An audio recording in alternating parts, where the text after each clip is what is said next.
Salve amigos do canal Detetives Vascaínos, tô chegando na área com mais um vídeo para o canal. Aqui você confere informação com total credibilidade e responsabilidade. Vamos que vamos, e antes aquele recadinho importante, seu like nesse trabalho aí embaixo, compartilhe o vídeo do amigo e vamos juntos nessa caminhada. Bom, nesse vídeo de hoje eu vou repercutir aí as enormes dificuldades que o Vasco vem tendo na busca por jogadores de nível, né? Sem grana, o clube segue apontando para outras direções, para que possa então qualificar esse elenco. Porém, os últimos nomes cogitados não enchem assim os olhos do torcedor. Eu vou falar do lateral que está praticamente contratado e dos dois meias que voltaram à tona no dia de hoje. Inclusive eu falei com um dirigente de um clube, de um deles aí, e ele abriu o jogo sobre a situação com o Vasco. Portanto, fique ligadinho até o final. Vamos em frente.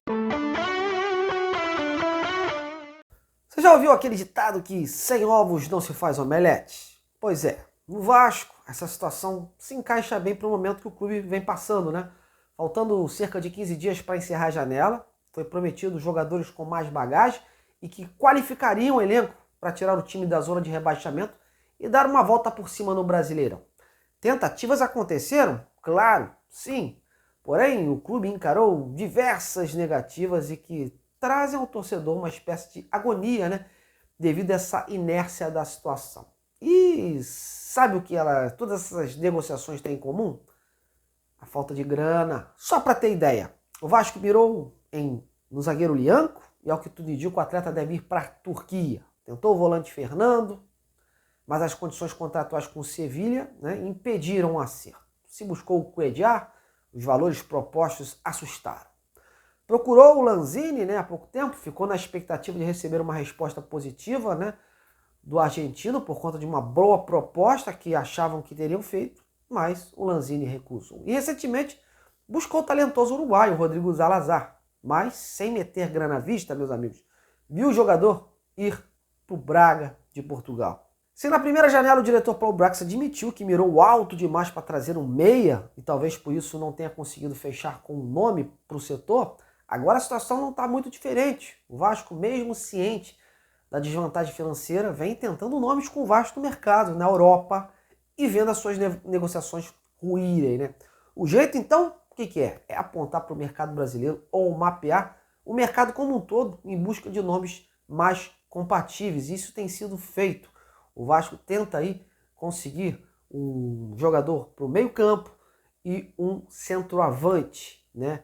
Muito se cogita aí que já tem nomes engatilhados, mas até o momento as negociações estão em andamento. E o primeiro, né, nome que deve ser oficializado até o final dessa semana é um lateral esquerdo, né? É um lateral esquerdo que também era um setor que o Vasco buscava para a composição de elenco. E o lateral esquerdo Jefferson, esse aí do Atlético Goianiense, que disputa a Série B. De ontem para hoje, as tratativas entre os dois clubes caminhou, né? E a tendência é do Jefferson jogar mesmo no Vasco. Hoje, inclusive, conversei com o presidente do clube goiano, o Adson Batista, que afirmou categoricamente que está bem encaminhada a saída dele para o Vasco. Falei também com o Nilson Moura, empresário do atleta, e ele me confirmou que essa reunião marcada para quinta-feira, eu já havia informado antes, deve ser então fechada esta transação. Enfim, a contratação do Jefferson, que chega para compor o elenco, como eu já falei, é questão de tempo.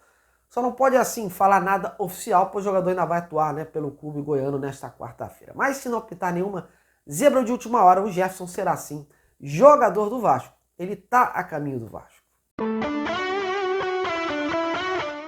Enquanto isso, meus amigos, nomes e mais nomes vão aí enchendo o noticiário do Vasco como possíveis alvos. Um deles, o meia Bruno Prachedes, do RB Bragantino, notícia trazida hoje à tarde pelos companheiros do Globoesporte.com, né? Segundo os colegas, o Vasco retomou a negociação com o Prachedes após uma conversa do técnico Ramon Dias com o jogador que teria se animado com a possibilidade de defender o Vasco. Bom, eu tentei falar agora à noite com o diretor do Bragantino, o Diego Serri, mas até o momento em que eu gravava esse vídeo, eu não obtive o seu retorno. O Prachedes é agenciado pelo André Cury, empresário que ajudou aí na vinda do Gary Medel e até do Ramon Dias. Portanto, tem um bom trânsito no clube e, ao que tudo indica, a situação pode sim caminhar nesse sentido. E o outro nome, né, surgido hoje foi do equatoriano Júnior Sornosa, do Independiente del Valle, jogador que teria sido oferecido ao clube um tempo atrás, né? E que teria despertado então um certo interesse do Vasco, no momento que teria então sondado o jogador. Bom, como reza o jornalismo, meus amigos, vamos tentar ouvir as partes envolvidas, né? O Vasco, óbvio, não comenta negociações em andamento, então fui tentar buscar um empresário do atleta e a diretoria do clube equatoriano. O empresário do jogador, ele leu minha mensagem, mas não me respondeu até então. Porém, eu consegui falar com a diretoria do Independiente del Valle, que é o clube que detém o vínculo, né, do Sornosa. Quem me atendeu foi o Santiago Morales, gerente geral do clube. Ele que fala de contratações, saídas, chegadas.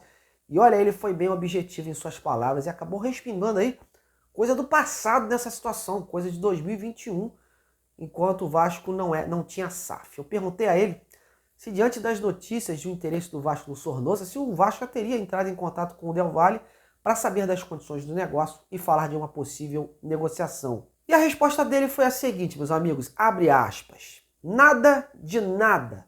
O Vasco nos deve pela transferência do John Jairo Sanchez desde o ano anterior e não tem pagado. Fecha aspas. Aí eu perguntei se o Del Valle pensa em recorrer à FIFA, denunciar essas coisas aí, como já aconteceu com o Nacional do Uruguai, por exemplo. Mas, ao que parece, por hora não houve a tal denúncia. E ele me disse o seguinte, abre aspas, estamos esperando que cumpram os oferecimentos. Fecha aspas. Enfim, perguntei também se diante dessa situação seria muito difícil, né? Que o Del Valle tenha alguma negociação com o Vasco a respeito do Sornosa, né? Diante dessa situação aí que eu já explorei. E a resposta foi que sim. Ou seja, para ter algo, precisa acertar essa dívida que o Vasco de 2021 acumulou aí e teria com o clube equatoriano, segundo o diretor do Del Valle, né? Em relação ao atacante John Sanchez, que não jogou nada no Vasco, né?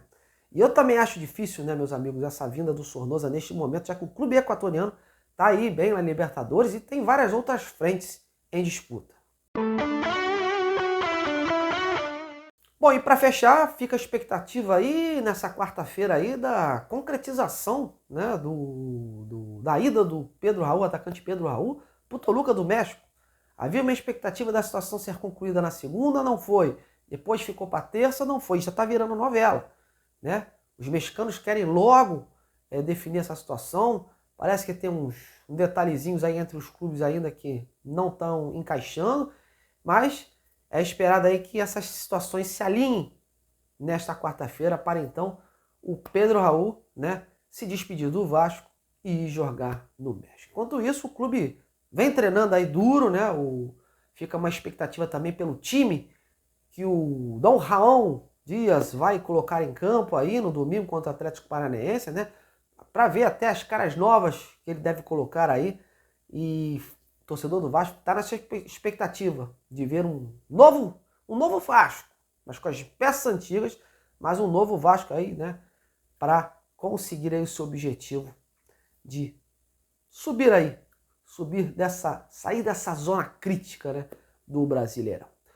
Bom, meus amigos, eu estou colocando um ponto final nesse boletim. Eu continuo apurando vários nomes aí que foram cogitados nos dias de hoje. Não tenho a informação, então, como eu digo, quando eu não tenho a informação, eu não falo, não exploro.